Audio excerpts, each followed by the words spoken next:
Coming up next on the Filthy Rich Cleaners podcast. Everybody listening is probably like, no, I can't hire. I can't do that. Clearly it's possible because it's been done before. If it can be done, then it's your actions that are causing it. From your first dollar to your first million, welcome to the Filthy Rich Cleaners podcast, presented by ZenMade. Join your host, Stephanie Pipkin, founder of Serene Clean, as she shares proven tips, tricks, and hard-earned lessons. Whether you're just starting out or ready to scale, get ready to discover how to build your own cleaning empire. Let's roll up our sleeves and dive in.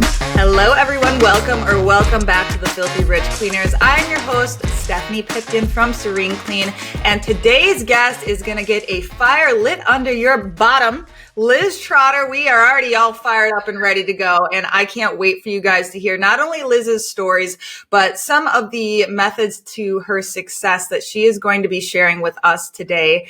And me and Liz are very similar in a lot of ways. This is actually a re-recording of this episode because our audio was kind of in a bad place on the last episode. So I'm actually very excited that we're re-recording though, because I think this is going to be even better. So we are in for a treat. Liz, thank you for coming back to me for the second pleasure. time. Literally my pleasure. Yeah, I appreciate it. Yeah, well, of course, we will start off with your story, how, you were very successful in the laundromat industry. You didn't make any mistakes at all, did you, Liz? Yeah, so that's kind of a tragic little story there that it was such a huge win though. I was hired by a Korean gentleman, his family. They came here to the United States, and the only way to really get going if you're going to come here and you're from another country and you don't speak English very well is you got to start a business, right? You got to start running a business. Well, he did not want to stay here. He wanted to come here, start running a business, and he wanted someone to run his business. And it didn't really need to make money. It just needed to run and not lose too much money. Right? It was kind of the thing. So, and I can't even remember all the details of it. I was young, right? I was really young, and I had never run a business, but I was really excited, and I'll do all the things. Yeah, sure, I can do it. Just very overly confident. And he said, okay, good. Yeah. He called me Boppy. Okay, you go, Boppy. You do it. All right. Just a random word of endearment. Well, back in the day, I used to have a nickname, and it was Buffy. Way back when. And so his version of Buffy was Boppy. I'm like, that's cute. All right, Buffy. Yeah. And I called him Mr. Jim, and that wasn't his name either. So, we just had a thing. And I just feel like this is like your Mr. Miyagi, like you were, your Daniel-san. Kind of, right? Except he didn't really give me a lot of education. It would have been a lot better had he he forgot to tell me about the wax. Yeah. He just said, here you go. And I had never worked at a dry cleaner before.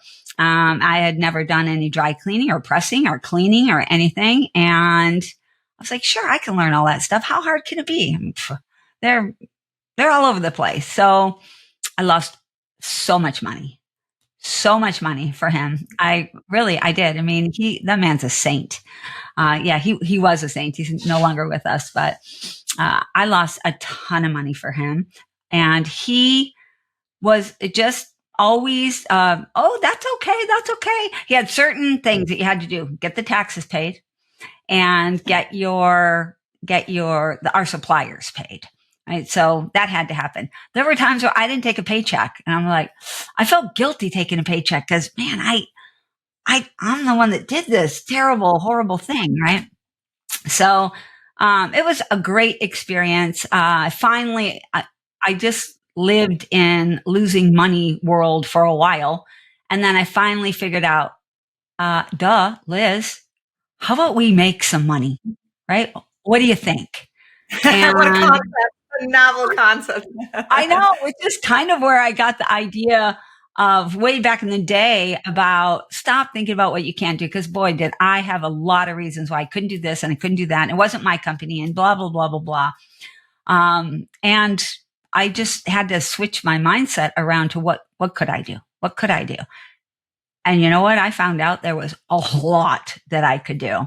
So got some education, taught myself about cleaning and took a ton of classes, read a bunch of books about, running companies and managing people. And I had a really strong background in managing people. I don't think I told you this, Stephanie. No, you didn't. And how old were you when you transitioned to the cleaning business? And you were pregnant, right, at this time? Oh yeah, good. Yeah, that's right. I was pregnant. All right. So, so how old was I? I was old. It was my last child. It was like, well, I think they call it a geriatric pregnancy or something. I know, it's not crazy. What is it, 30, 35? Or something like that. Yeah, something like that, yeah. It's early. My daughter was insanely angry about the whole thing. I wasn't at the time. So I was somewhere in there. I'm going to say 37, 38, 39, somewhere around there. And, but my background, the thing I think that I never told you about that's kind of interesting. I had a little bit of a leg up. I have a weird background until I became 12 that we won't go into. But at the age of 12, I went to live with my birth father and my stepmom. And I was in charge of 7, sometimes 8. There were 7, sometimes 8 children. And I was just all of a sudden, actually I was 11, 6th grade. And I was just all of a sudden in charge of these kids. Both of our parents worked 2 jobs. My dad was actually a full-time student. And then he also had a part-time job in the evening. And then my mom had two full-time jobs. Later on, she had a full-time job. And then she also had a business on the side, cleaning. I think I told you that, a cleaning business. And, I was thrown into this position of having to get all of these kids that were younger than me. All of them were younger than me. The youngest was 7 years younger than me, so 4. And I had to get all of these kids up every day, feed them breakfast, get them off to school, get them dressed, get them to make their beds, do their homework, feed them dinner, and I had to get them to do the chores, etc. 8 kids make a lot of messes. And the laundry alone, the dishes, and I'm just, you were a child being parentified, by circumstance. Yeah. And I was lucky because it was so much work that it was impossible for me to do it all. So I had to figure out how to get little kids to do all of this work. And you think it's hard to motivate adults? You try motivating 7-year-olds, 8-year-olds, 10-year-olds. They want to go play with their friends. So I learned a lot of tricks about how to motivate people and how to get people to do things and have them also still do it for me tomorrow and the next day and the next day. And I think that was the big secret. I wasn't getting out of this family anytime soon. And I was still going to need this work done in 6 months and a year by these same exact people. I didn't have the option of, like employee turnover, child turnover wasn't a thing. Right. It's not like you can bring in a new brother because this one's not working out. Exactly. and you can't, it means you can't use tactics that would peeve them to the point that they're like, no, I'm not doing this, where, sometimes employers may be able to get away with that for a time of, we'll replace them. Can't do that. Push them, right? Threaten them, push them, make them angry, do all of the things. I couldn't do any of those things. So I had to be really creative on how to get them to do it. And as I got older, I got more creative. But I was the one that got in trouble if things weren't done. So I was also highly motivated to get all of the work done. So I was really lucky in that way. So when I decided with the dry cleaning that I needed to grow this thing and started to hire people, it sounds ridiculous, but I used those same little kid skills and, they worked. I got people to come work and they never left. They didn't want to leave and they liked doing their job. And man, you ever been in a dry cleaner? It is brutal. In the back, it gets like 120 degrees. There's no air conditioning. There are exhaust fans, but it's a brutal work environment. I mean, you want to talk sweatshop. Oof, Right? Literally. And I wasn't getting paid, remember, because I had no money. So I really learned quickly how to get other people to work for me and to do things for me and do the work. And then we started making money, and things started going in a much better direction after that. And then he kind of ended up liking that part of this place is making some money. And so, things kind of shifted and changed a little bit. And I ended up moving on and running I ran a florist for him for a while before I moved on to running, because then he started other businesses in a bonsai shop. And then, Mr. Miyagi, there we go. I know, right? And then I went into doing my own cleaning. I got a couple of opportunities. I feel like I'm like everybody else on the planet. Get lucky, right place, right time. And you got to recognize that, I can't remember what the saying is, but when opportunity knocks, it almost always comes dressed in workman's clothing, right? Yes. And I love that one. So opportunity was knocking. It was going to be hard work, but it was a great opportunity. So jumped on that and got into cleaning. So I just got lucky in a lot of ways. Lucky. Yeah, a lot of timing things. And another saying I like related to that is a lot of people don't recognize success because it comes disguised as hard work or we're in workers' clothes. Yeah, same thing, right? Yeah, hard work. And I always do picture this really like scary looking guy on the other side of the door, totally with overalls, filthy clothes, filthy boots. I'm like, all right, do I want to do that? All right, that's what it's going to take. So, you can't be afraid of hard work, I think. Although I think things are a little different nowadays. People look at hard work differently now than they did. I'm I'm 2 generations past you. And my generation, everybody worked hard. It was normal. Putting in a 40-hour work week was easy. Hardly anybody really thought of a 40-hour work week as working hard. That was like the minimum you could do. And now, people kind of look at a 40-hour work week as, not sure that's giving me enough work-life balance here. So it's a different mindset with certain people, like the Hermosis. Yeah, exactly. Before we started recording, we talked about our admiration and undying devotion to Alex and Layla Hermosi and all of their content. So if you're not listening to them, immediately go to their YouTube, subscribe, because as I was telling Liz, I listen to hours every day. That is what I'm listening to. So, it's so inspiring. It's so tactical. Even in the past year, how much it's changed me and how I see things, even the concept of work-life balance, and that just make your work your life, and that you enjoy, and that solves that problem.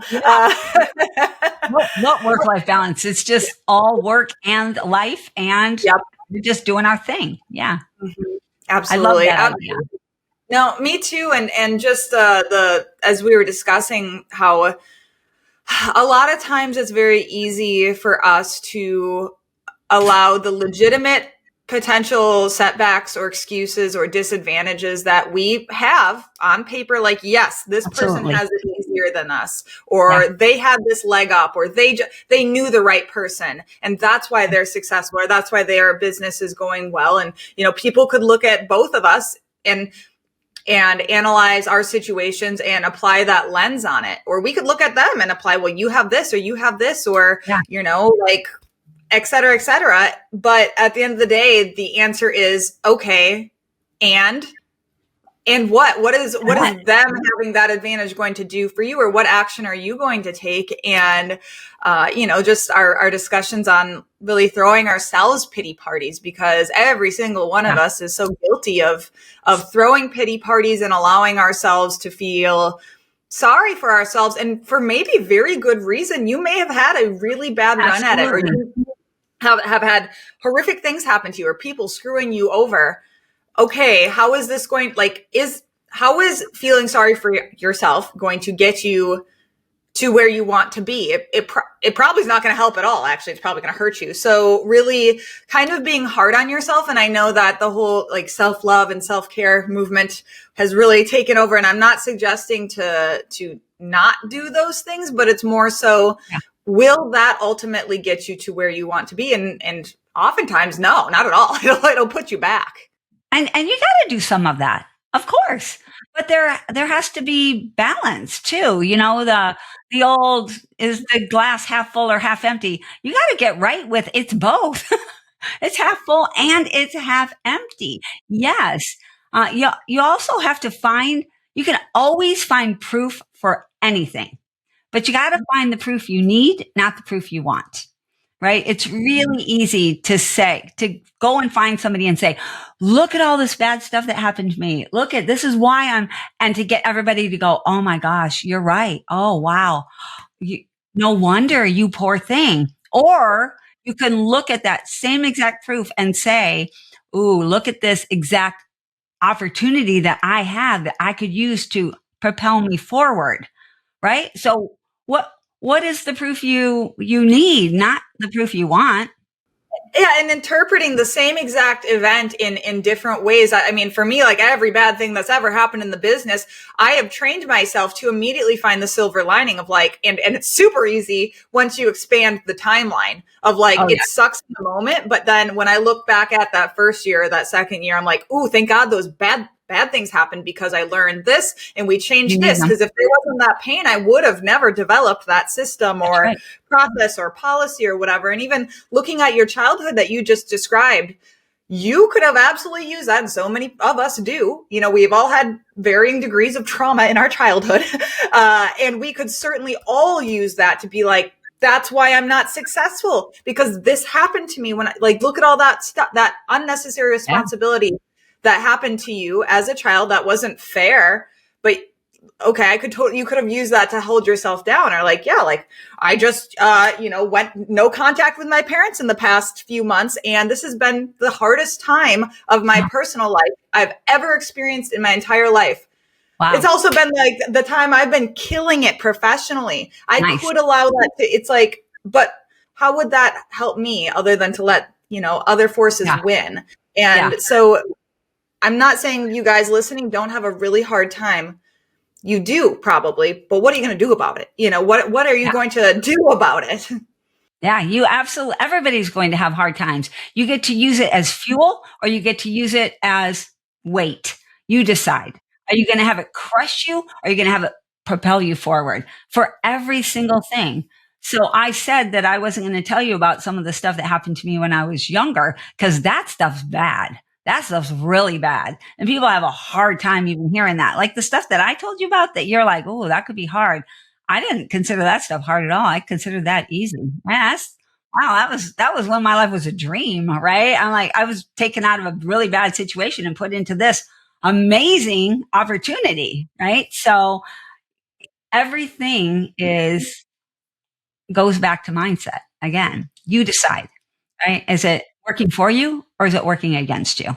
Right. And are you working for you or are you working against you? And I'm talking to me here. When I'm doing the thing, I was in a conversation with someone today and I needed an outcome and I was allowing my emotions to not take me there. Right? I'm like, stop, Liz. If you want the thing, you know how to get the thing. You gotta say this, but I don't want to say that. Say it anyway. I don't want to say you were right. I was wrong. I'm sorry. I don't want to say those things. Those are the things that are going to get you there. You have to do it. So we have a saying, when there's a problem, you have to tidy it up. And whatever the problem is, you have to tidy it up. And there's 4 phrases that you can use to tidy up any problem. And the first is T. It's thank you. So somebody tells you that you are, the worst cleaning company on the planet. Thank you.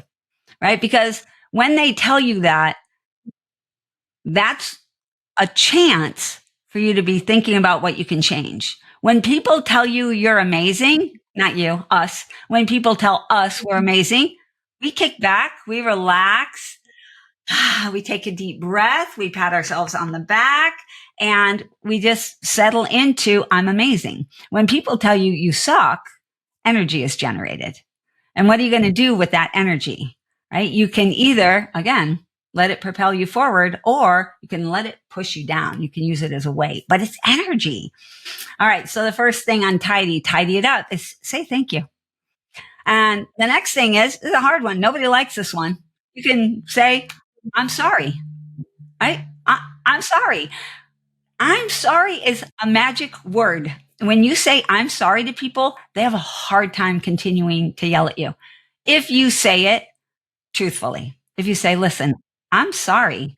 This is not right. We messed this up. They'll stop and they'll work with you. If you say, okay, I'm sorry. Yeah, that doesn't work. Right? Tone is important in all things. Yes. Absolutely. And the D is don't worry. Like, don't worry. We got this. Together, we've got this. You don't have to worry about this thing that we're not going to get it fixed. We are. We're going to tidy up this situation. Don't worry. And the last one, a lot of people don't like this one either. You're right.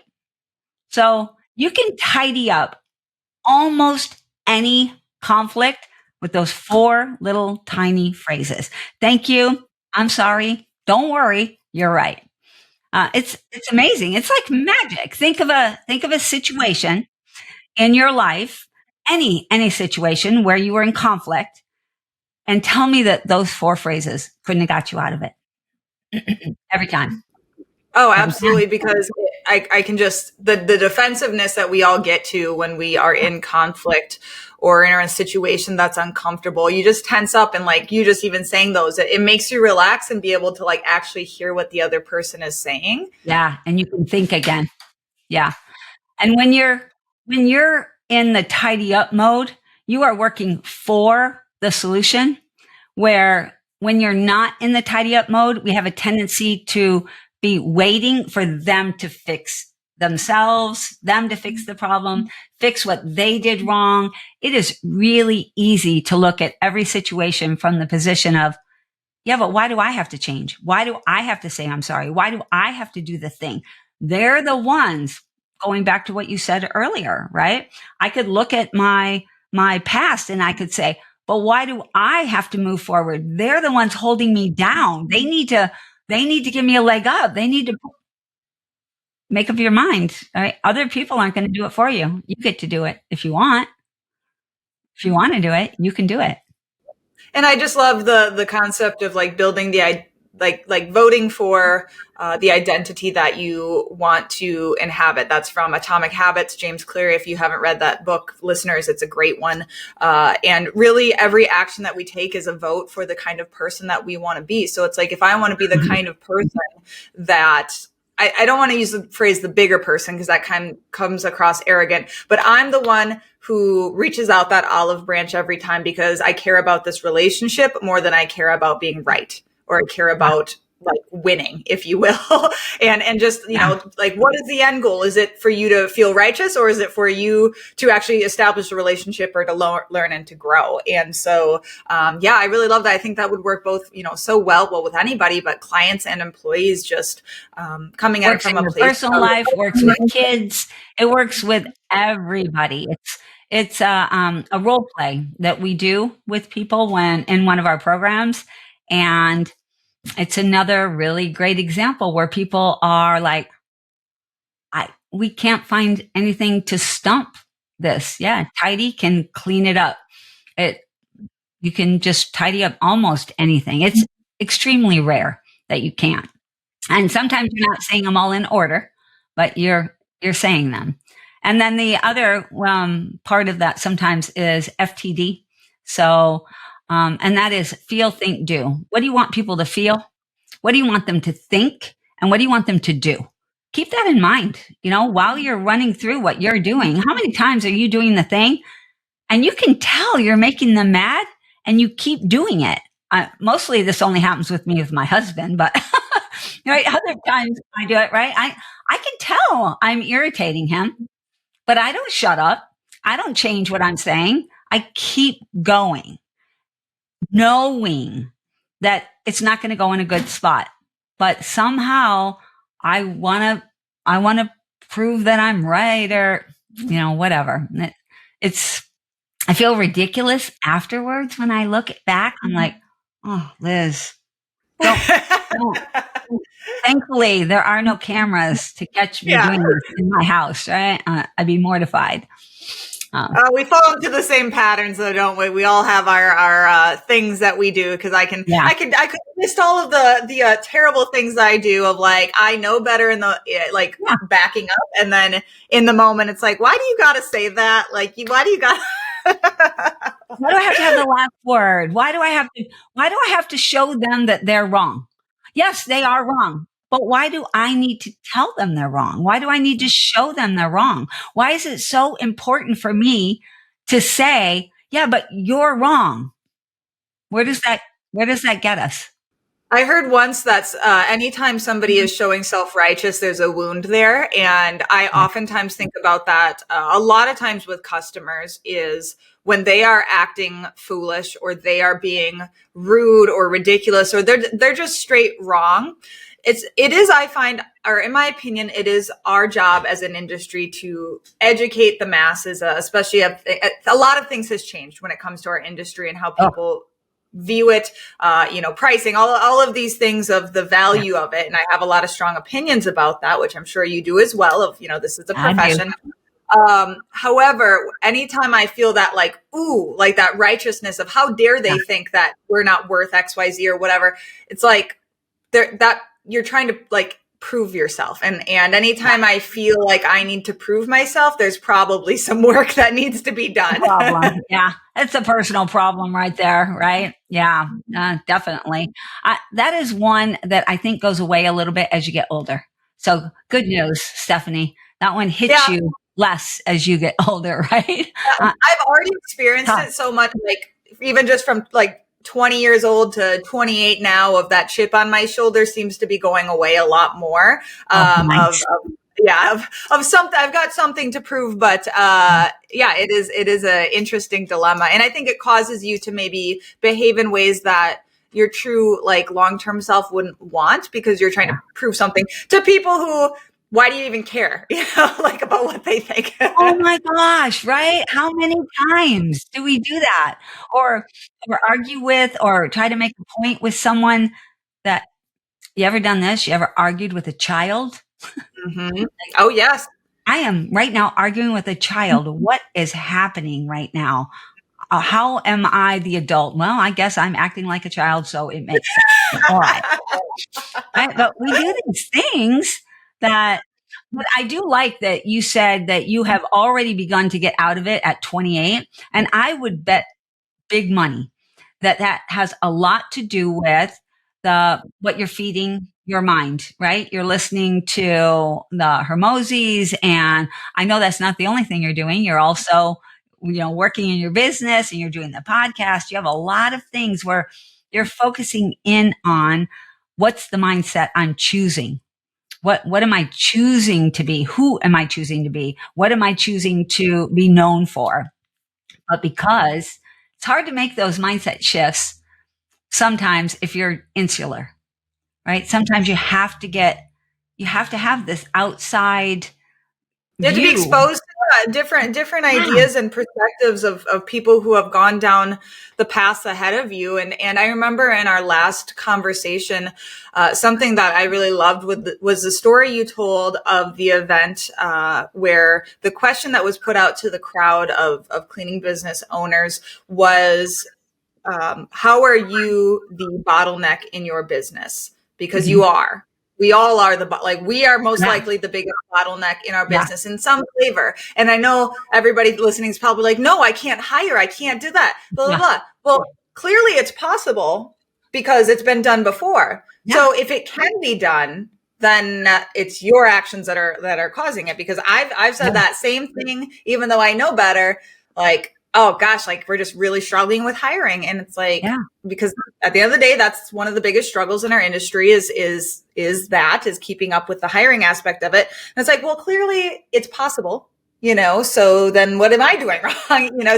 So would you share that story again about the woman? And that was about mindset and money and things like that. But I would love, and we can kind of shift gears and talk about money mindset being a huge problem, because I think it's something everybody needs to hear, and I need to hear that again. So I don't know exactly which story. I probably have 20 stories of that, because when I'm in front of a crowd, I always ask that question, always.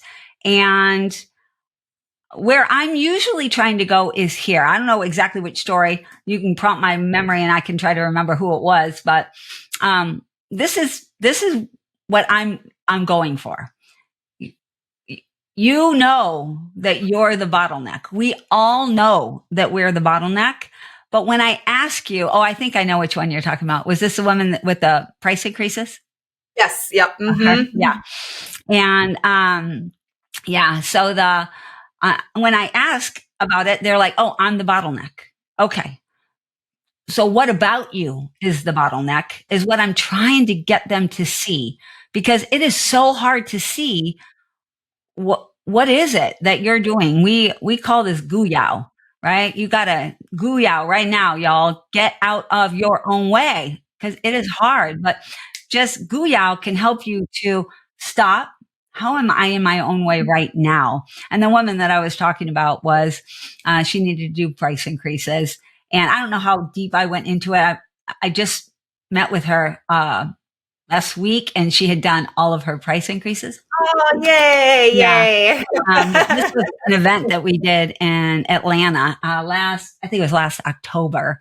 And remember, in October is when she was going to do those price increases. She was going to do it. I was going to do it. I just had a conversation with her last week, right? So it took this long to be able to get out of her own way enough to actually put those price increases out there. She put, can't remember how many, in the 30s or something, right? She didn't want to do them all, but she wanted to do a good chunk. And she's in one of my circles. And I could just keep checking in. Got any pushback yet? Got any pushback? No pushback, right? Here we go. Moving forward, how much more money is she having dropping to her bottom line, doing nothing except charging people what she's worth? It's crazy, but it is really hard to gooyow. It is super difficult. We don't know what we're doing. That we don't know. We a lot of times we can't define it, because we look at it from that, what we talked about earlier, from that victim mentality. Well, but it's not me. But we call them big butts, right? You got a big butt over there, right? You need to slim it down, get rid of that big old butt, right? Because it is so easy to get stuck in, yeah, but you don't understand, or yeah, but where I live, or yeah, but I have a lot more independence in my area. Yeah, but I live right on the border between California and Mexico. My situation is different. My response is, my butt's bigger than yours, because yeah, but other people are doing it down there. Yeah, but other people have made it work. And even if they haven't yet, someone's going to. Someone's going to. Well, is it the 3-minute mile or the 4-minute mile? I never remember. It's the 4-minute mile. Yeah, when that barrier was broken, then all of a sudden, yep. Everybody could do it. Right now, everybody can do it. But until then, nobody could do it. So at some point in time, whatever you're struggling with, whatever I'm struggling with, if it hasn't been fixed yet, someone's going to fix it. Why not you? Are they smarter than you? I mean, look around. Are these people better than us? They're not, right? They're not. I think, did I tell you the story of my brother? My I don't think so. Addict brother. So No, you didn't. I didn't. All right. This is a great story. My brother was, he had a rough childhood, rough. So there were 3 of us siblings, and we were separated and put into orphanages, et cetera, for quite a few years, a decade, and really harmed my brother. It really harmed him. He's has a very high IQ, but he was very damaged. And he lived for a while, okay. And then he just started doing drugs. He couldn't get into stuff. He ended up being homeless, and he was a homeless drug addict for decades. To the point where my kids knew him as Uncle Icky. And we called him Uncle Icky because my kids were small at the time, and I wanted to make sure that they knew if Uncle Icky comes to the door, this is what he looks like. Don't let him in. Don't talk. Stay away, because he was dangerous, very dangerous. This was decades. I want to say 3 decades, maybe even 4. I'm not sure. Terrible with dates. Terrible. But approximately now, I believe it is approximately 15 years ago. He's my same age. He's like 10 months younger than I am. About 15 years ago, remember, homeless drug addict. And then about 15 years ago, I think he was maybe 50-ish, somewhere around there. He got clean and sober. And it happened one day. He got picked up he's stealing a ham, I think, or a roast beef or something from a grocery store. He didn't have any shoes or socks on, and he was stealing this food, and he got caught, picked up, and he was taken to a homeless shelter. And after, they processed him and did all of the things, and he met a guy that my brother said spoke the word of God to him. Now, before that, my brother didn't believe in God at all, but he said this man spoke the word of God to him. And I won't tell you the long version of the story. The real short, cut to the chase story is he is now a mega millionaire. 15 years later, he's retired, and his mission is that his whole entire family be millionaires before he dies.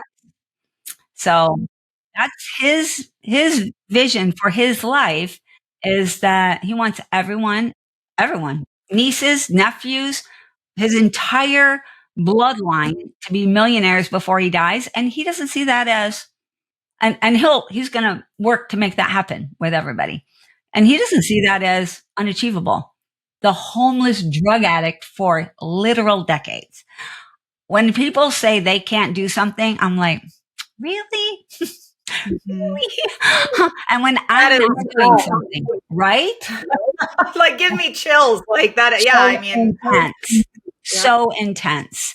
And it's just so crazy. Now, I do have to add this one little piece, because everybody thinks, okay, he just had a shift and he was just the perfect human being on that day. No, he was not. He was a train wreck. He was clean and sober, but he also was a train wreck. He didn't know what he was doing. His mindset was so broken. While he was clean and sober, he was hurting a lot of people. He was not paying taxes, not paying bills, not doing.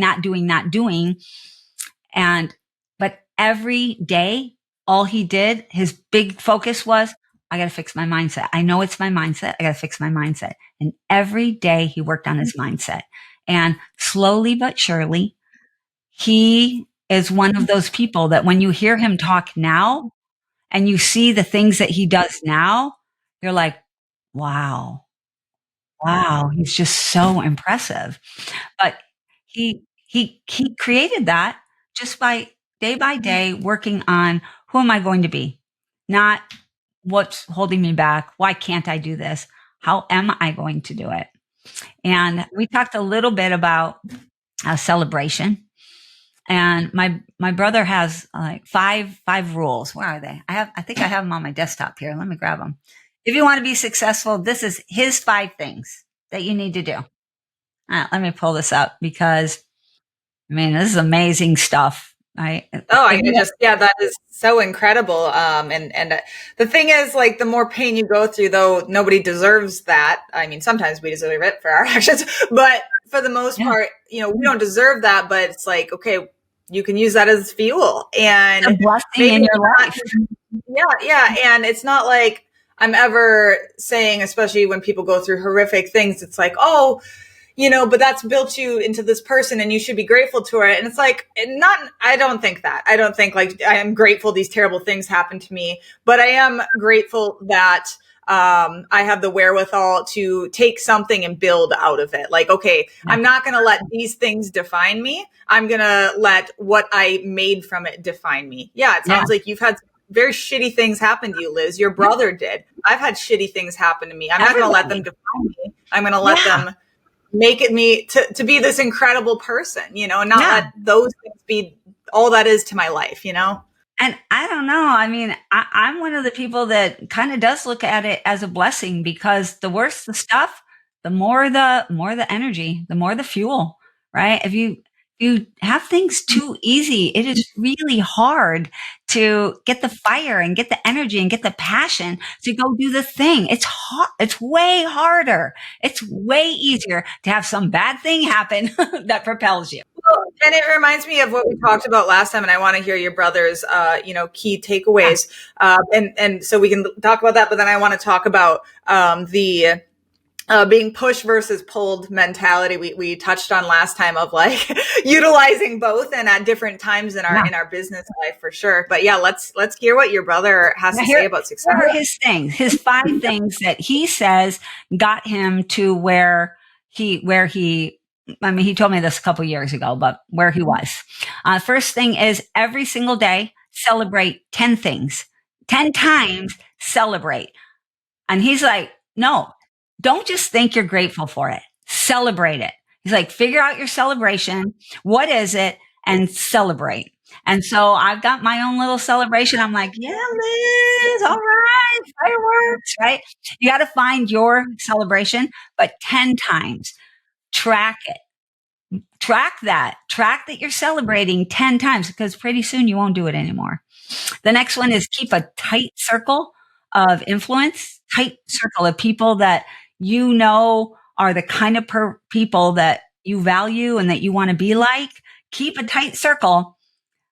These people are going to help you increase your circle, right? So you have to have a tight circle, but you also have to increase your circle of influence while you don't lose this tight circle. I was like, that one's harder for me to think about, but he's like, it's the core is what matters. Get the core strong. Once the core is strong, that's where your power comes from. And then build out all of the rest of your influence. All right. The third one is more goals, not just one. Everybody. And he's like, I know this is the opposite of what everybody tells you. Everybody says one goal, go for this one goal. He's like, no, not for me. I'm like, I gotta have a lot of goals all the time. I want to have clean socks every day. I want to have, that's a goal. I want to have clean socks every day of my life. Brand new socks, not just clean, brand new socks every day. The man goes through a lot of socks, right? He buys. Wow. Yeah. I mean, it makes sense coming from his background, though, that would mean something to him. Yeah. So lots of goals. Have one for today. One goal that you're working on today, but have lots of goals, things that matter to you, that you care about. You got to create your own passion. Passion isn't something that is just bestowed upon you. You got to build it and create it. The fourth is decide. Decide. You got to make the decision. Decide that you want it. Decide that you're going to get it. Decide that you're going to track it. Decide that you're going to do it. Decide what it is that you want, and then go get it and go do the things. Most of the people, the person that I was talking about before with the price increases, she never decided to do the price increases. She knew she needed to. She said she was going to, but she never actually decided to do it until last week. And she was like, I'm doing it today. Right? Sometimes she would say, okay, I got to get these done. I'm going to go sit at my desk until I do it. And then she didn't, right? So make the decision, decide. And then the last one is when you don't know what you care about, because this happens to a lot of people, especially people who begin to achieve a level of success. I know a lot of people that when they hit the $1 million mark in top line revenue, that they kind of lose their gumption. They're like, wow, I thought it would feel different. I thought it would be better. I thought it would be cooler. I thought it would feel different. So when you lose that, when you don't know what you care about, get away from everybody else, spend time with yourself, and dig deep. Figure out where you need to be all alone without your phone, without other people, without any stimulation. If you can do it in nature, he says better. But dig deep find out what you really care about. Because when you find what you care about, you can build stuff. So I love his 5 things. Like I said, I keep them right here on my little desktop. I'm not perfect with them. Otherwise, I would also be a mega millionaire, making millionaires in all my family, right? But I do think he's done a lot for me, my family, etc., to get us in.